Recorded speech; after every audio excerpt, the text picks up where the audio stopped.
They're loaded up, ready to go. I have camera battery problems.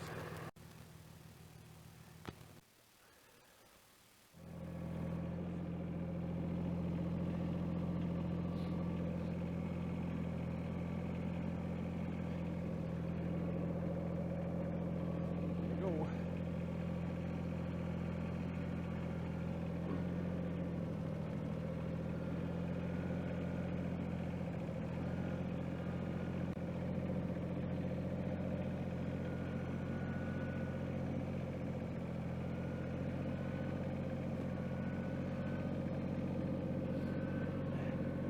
Ballast box hits the ground.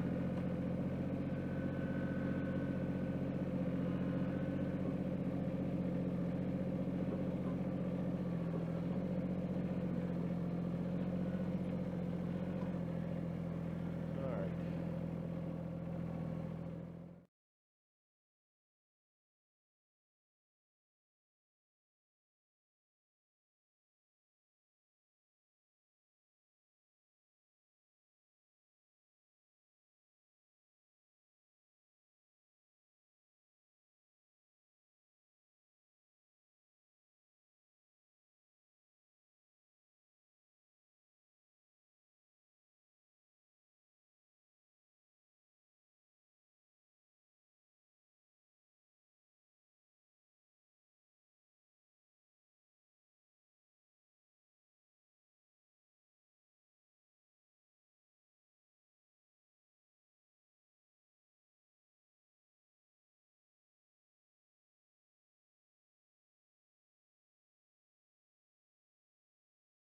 Today is October the 2nd, 2020. So today is a nice and sunny day. It's only 2 or 3 degrees out here because I want to accomplish 3 things here today. I want to take all these pails off, and of course that will be contingent on the status of the pail. If there's still syrup in that pail, I'll likely leave it. Also, I want to install entrance reducers in everything. There's a lot of these that need to be put on different pallets. There's one right here in front of me. It needs to be put on a different pallet. So I just have to lift that box up, set it on another pallet. Okay, I didn't bore you with the taking of the pails, but there are 6 that really aren't empty. See, the problem I'm having this year is I put too much sugar in my syrup mixture. I have a new way of mixing it this year, and I just did the math on 2 to 1, used that, and when I filled the pails, it wasn't mixed completely into solution. So what happened is I tipped the pails onto the hives, and some of the sugar precipitated out of the syrup onto the screen and then blocked it. They couldn't take that syrup. The nukes I left alone. I pulled a few of them off. Some of them are empty, but a lot of them have some syrup or a lot of syrup. And so I'll leave that for them. They can take that in fairly cold weather. That's nice. For my next trick is entrance reducers. I have those right here. This pallet is not sitting on the stand properly. Not that the bees care, but I do. So I'm going to gently move that. This gives me a chance to feel how heavy they are, which they are. Definitely heavy. Okay, entrance reducers. I showed these the other day on a video. It's just a plank cut at an angle at my table saw. So it's just a wedge that fits in there nice. You can give a little tap. They hate the tapping part. This one has one, as does this one here. So they're left with about a 3-inch entrance, and that seems to work okay. For my next trick, I'm going to move that hive over here onto this empty spot, and that'll just make it that much easier for me to move them when it comes time to put them indoors. This is a part where you get stung. Take care of the guard bees. Holy smokes! Well, they're fed. My goodness. Yeah, they're in good shape. Entrance reducer here as well.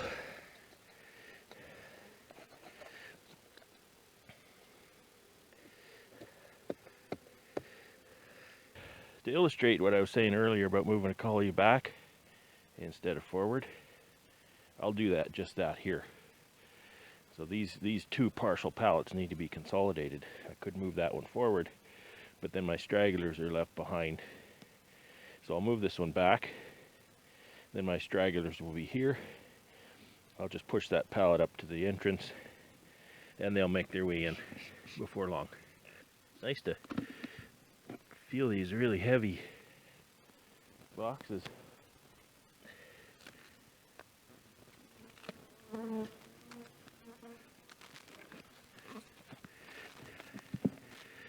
And we'll just move this one up.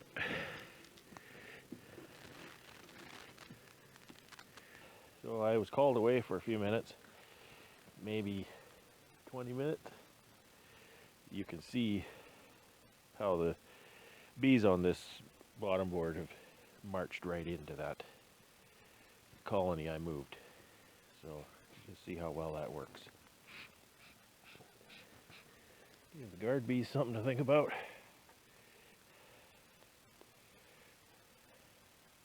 And lift it up.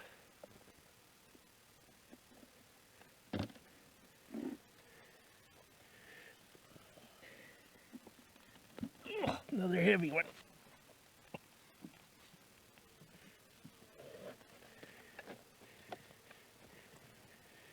So here's something a little bit different. These are my 6-frame nukes, 3-way pallets. It's an awfully nice system. It's very flexible and works very well. In this situation, you can see I've got a wedge in here and a wedge in on that side, and then I have an entrance here. This is set up for mating, so I have one entrance on this side, 2 entrances on that side. These are when I put these away for the winter, I want all my entrances on the same side. So what I need to do here is take out these small entrance reducers and then take the block wedge that's in the other side here, move it to here. And this usually gets a lot of attention. If there's one place they don't like you messing, is with the entrance. And that is exactly what I need to do.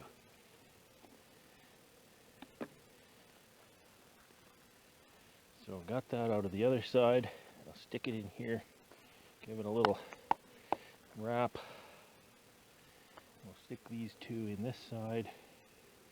These bees don't know what's going on because they were at the back, and now they're at the entrance. You can see I have 3 entrances here, and they're about a 3-inch entrance like the rest of the colonies.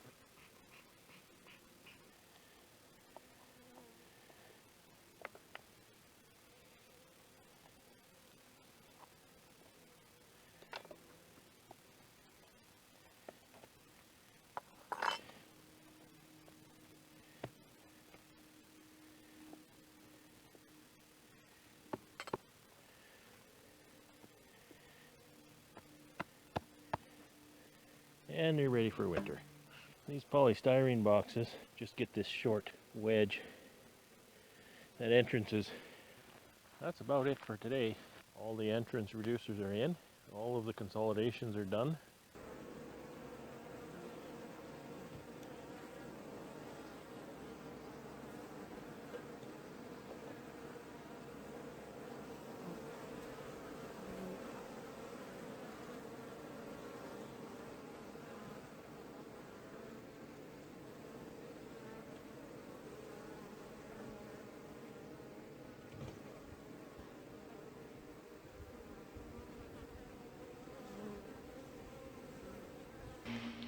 It's the 9th of October 2020.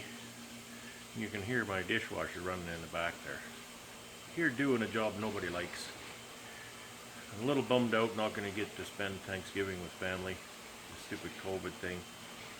For their sake as well as mine. So just thought I'd share some of the joy here of what I'm doing.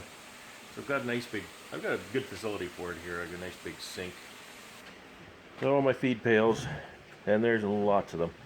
So I take the lid off, then I use my little hose sprayer to wash the inside and dump it down the sink. I've taken the plugs out of the sink, so lots of gunk will go down there. And I've got a tote over here with hot water and some bleach in there. So that really freshens them up. I throw all the lids in this pail here, and then I just pack them onto this skid, and this makes a nice job. I can get lots on a skid, then I can move them around if I need to, and they're nice and clean.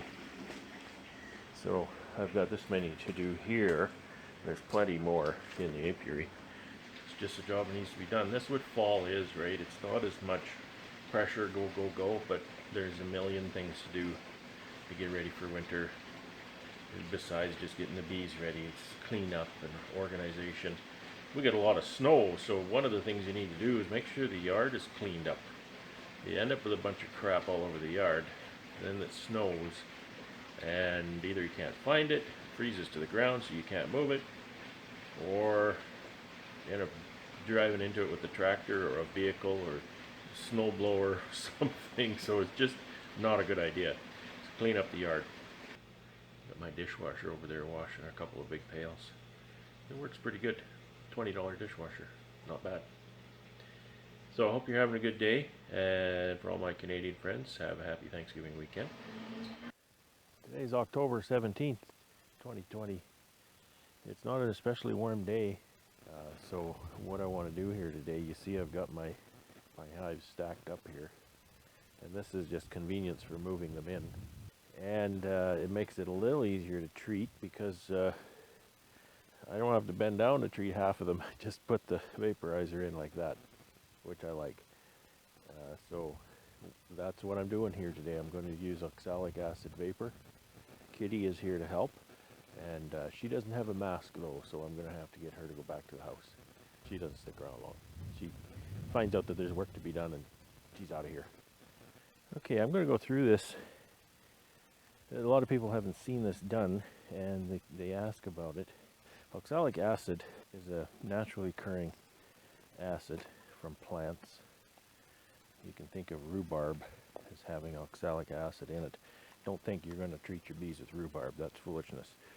It's far more concentrated here. It kind of almost has the consistency of sugar, just acid crystals. And what happens is you heat that and it sublimates. And what sublimation means is that a substance goes from one state to a second state without passing through the intermediate state, meaning that it'll go from a solid to a vapor without passing through the intermediate stage of a liquid. If you think about water, you think about snow or ice, and that's like the snow or ice going from the frozen state to a gas without melting and going to a liquid, which happens all the time. We see that all the time here in Canada. So it's not vaporization per se, however, we always use that because it rolls off the tongue a little better than sublimation. I've got a ProVap 110. So the little cup here gets hot, crystals fall into the cup, and then they sublimate. They go down the little tube here and out this tube. And I can actually demonstrate that for you so you can see it come shooting out. You can kind of see what's happening there. But for treating the bees, you stick this through a hole in the hive, and you can do it different ways. I'm not going to tell you have to do it my way, but I found a way that seems to work really well for me. All I do is I drill a hole in the back of the hive and shoot it sideways about halfway or a little more up. And I'll shoot it sideways back past the back of the frames, and that seems to permeate the hive really well. I don't bother blocking the entrance. My entrance is reduced already, so I've got a small entrance, and it's been very effective for me that way. So what we do is we take my handy dandy little measuring spoon here. I scoop up some crystals, put them in the cup here. We'll turn this over, lock it on the cup. I'll put that in the hole, turn it over, give it a couple of wraps. Crystals will fall down into the cup and begin the sublimation process. You need to wear protection with this. You need to wear your gloves. I have my gloves over there. You need to wear lung protection. You really should wear eye protection.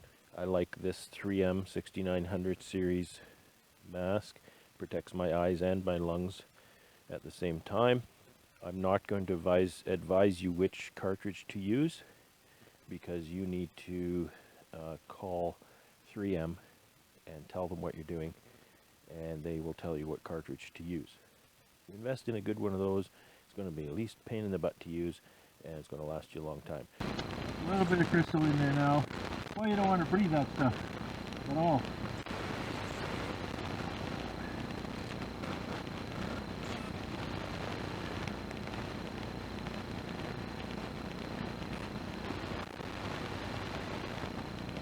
I'll turn this one over, you can see how it goes.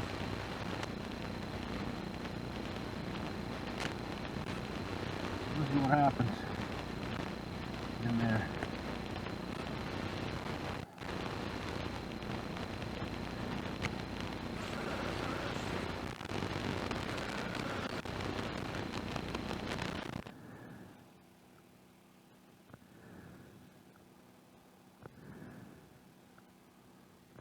Down here, 174. It'll recover here in a minute.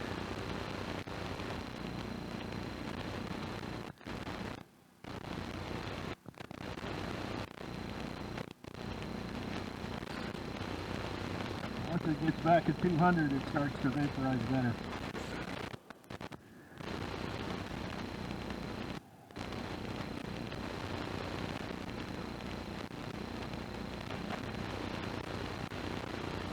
See how it collects on the tip here?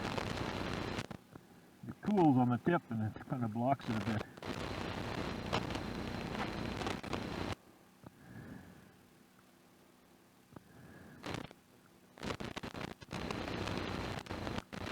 I've insulated the bowl with a wrap. The cool temperatures have helped it to regain temperature better. We're back to just over 200.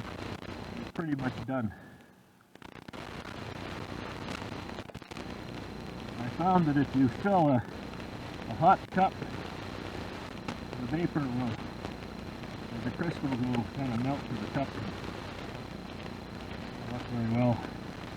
So the entrance is this big here.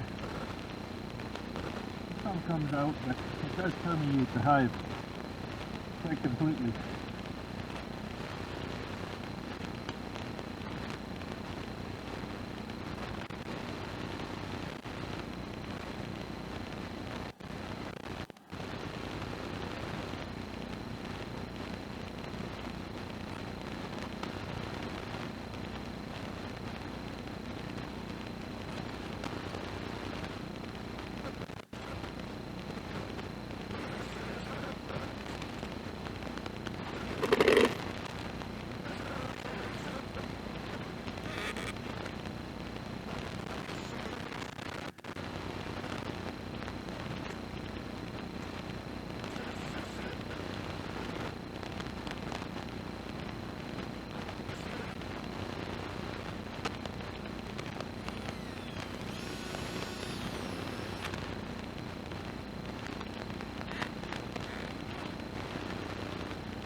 Of course, I don't like it. A little bit of bearding like that. Look, there's a drone here.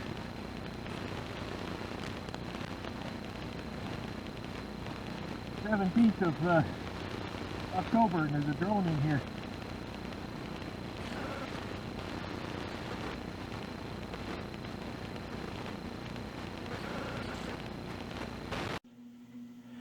So here's our problem.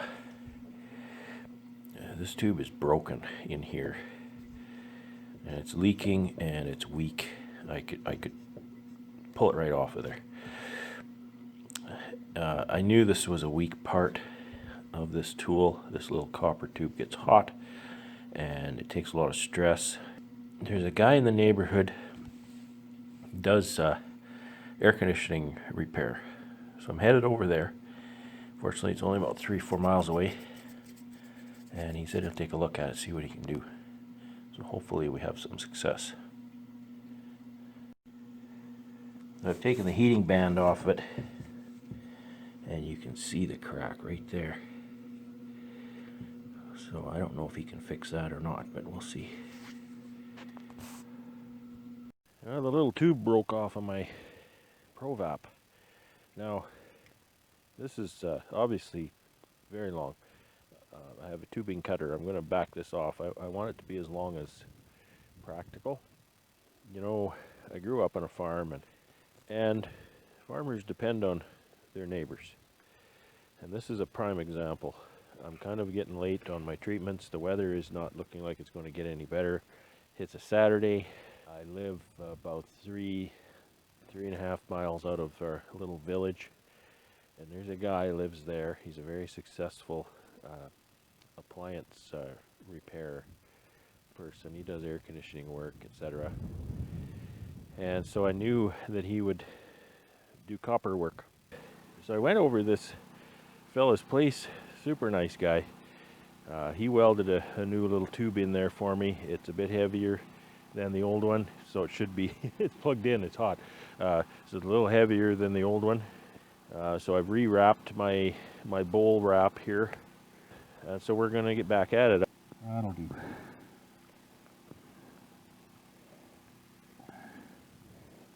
Got right on there. That wrap might be in the way.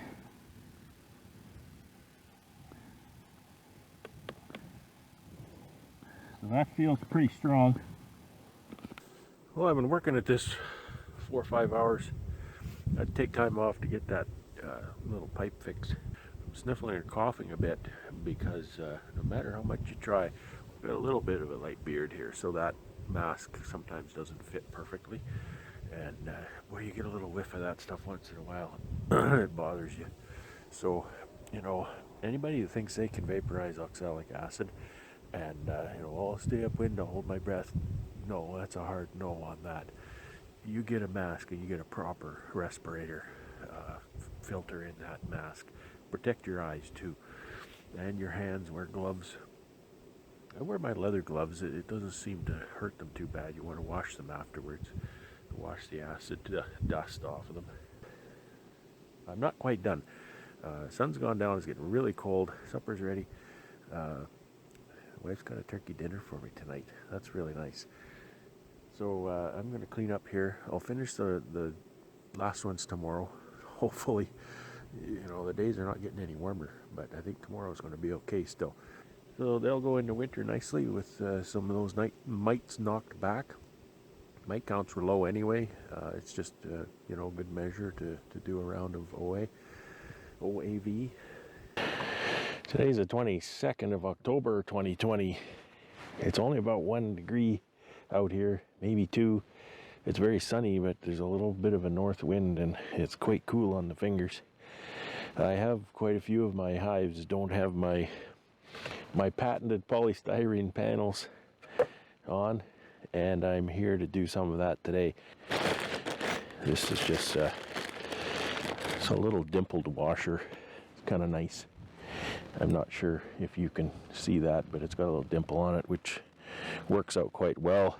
These are 11 inches wide and 8 inches tall, and they should fit these 6s just perfectly. Everything's falling down. Hey, look at it go. It's rather cool on the fingers out here.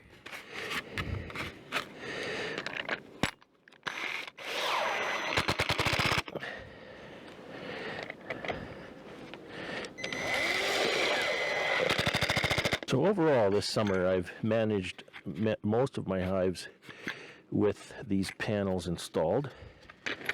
I've not hated them too much. There's definitely some downsides management-wise.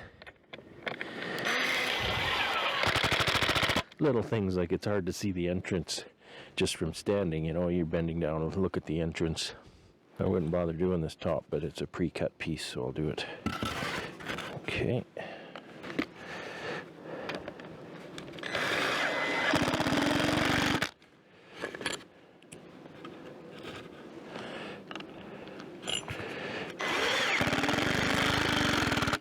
Considering getting a couple of brood minders just to check on the temperature stability.